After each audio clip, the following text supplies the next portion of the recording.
Ça y est, j'ai réalisé mon premier logiciel avec ChatGPT et je vous dis tout de suite quelles sont les étapes par lesquelles je suis passé.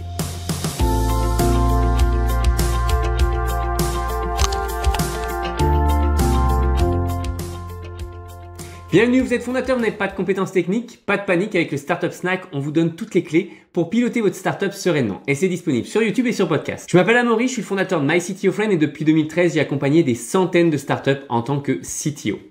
Alors, pour tout vous dire la vérité, je ne cherchais pas à développer un logiciel avec ChatGPT. Non, ce que je cherchais à faire, c'est à créer une connexion à ChatGPT et avoir un prompt qui soit exécuté automatiquement via une API pour que ChatGPT m'exécute une action relativement simple.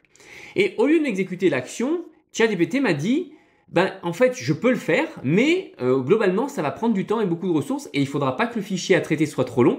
Ça serait beaucoup plus simple de le coder de telle manière. Il me l'a suggéré à un moment donné et c'est finalement en descendant et en allant prompt après prompt que j'ai compris le processus et j'ai créé du coup mon premier logiciel sans coder la moindre ligne moi-même. J'ai copié-collé le résultat et ça marche, ça exécute exactement ce que je voulais. Alors, je vous donne l'exemple. Évidemment, nous n'allons pas parler d'un logiciel global qui pourrait être une plateforme ou une application mobile. On n'en est pas encore là, quoique, peut-être. En tout cas, moi, j'en suis pas encore là avec ChatGPT. Et là, je vais vous montrer par quel est le process en globalement une demi-heure comment j'ai créé un logiciel qui fonctionne à merveille. Alors voilà, sur ChatGPT, la toute première étape que j'ai réalisée, c'était de demander à ChatGPT quel serait le meilleur prompt pour réaliser ce que voulait faire mon logiciel. Donc en l'occurrence, pour moi, c'était un petit logiciel qui allait traiter des fichiers de sous-titres, les découper et réajuster le temps automatiquement. Et du coup, ce qu'il m'a dit, c'est qu'il m'a dit, OK, voici globalement la structure du prompt.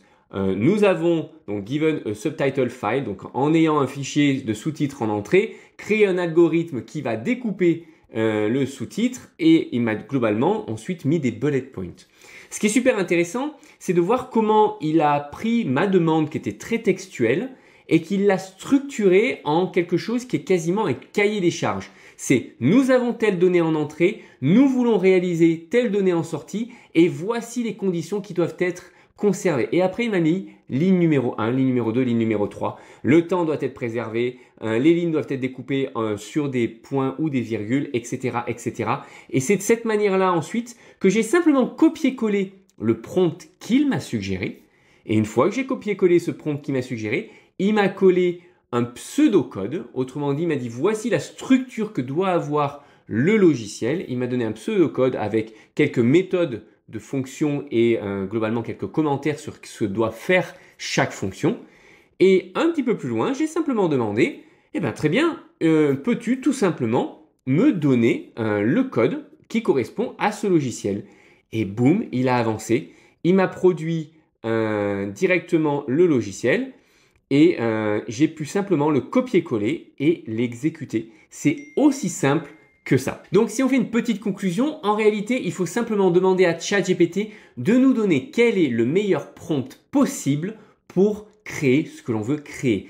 On ne parle pas comme une machine, on ne parle pas comme une intelligence artificielle. Il faut demander à l'intelligence artificielle de nous structurer notre pensée en quelque chose qui est facile pour elle à comprendre. Ensuite, une fois qu'on a ce prompt, on le copie-colle, on exécute et on demande exactement de la manière optimisée ce que l'on veut réaliser. Et ensuite, on a juste à améliorer le programme. Et en l'occurrence, pour ma part, une fois qu'il m'avait donné la structure basique du programme et que ça réalisait ce que je voulais, je lui ai juste simplement demandé, OK, ajoute tel paramètre, ajoute telle option, etc., etc., pour que ce soit plus facile pour moi de l'exécuter et de l'utiliser au quotidien. Voilà, j'espère que vous aurez appris quelque chose d'utile aujourd'hui. Et si vous avez apprécié ce contenu, likez et abonnez-vous pour recevoir chaque semaine de nouveaux astuces sur comment monter et scaler votre startup. Et si vous avez des questions ou vous avez un sujet à suggérer, laissez-moi un commentaire sur YouTube ou sur Instagram. À très vite.